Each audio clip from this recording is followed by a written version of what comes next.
একটি গান আপনারা প্রায়ই শুনে থাকবেন।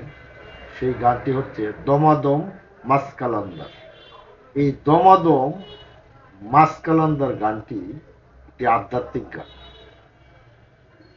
এটা মূলত পাঞ্জাবি ভাষায় রচিত একটি গান।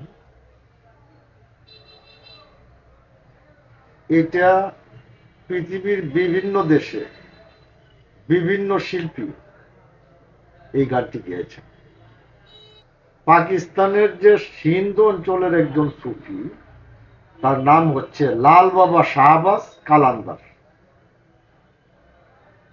এই লাল বাবা শাহবাজ কালান্দারের সম্মানে এই গানটি আসলে রচনা করা হয়েছে। এটি কে রচনা করেছিলেন সেটা জানা না গেলেও এটি পরিমার্জন করে সুন্দর করে সুরারোপ করেছিলেন বাবা বুল্লে শাহ নামক একজন পাঞ্জাবি সুফি সাধক।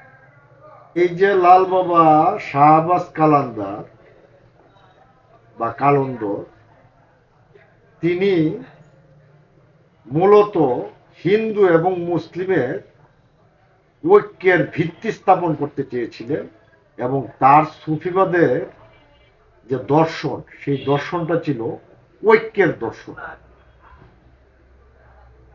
এই দর্শনটাকে ধারণ করেছিলেন বাবা বুল্লে শাহ।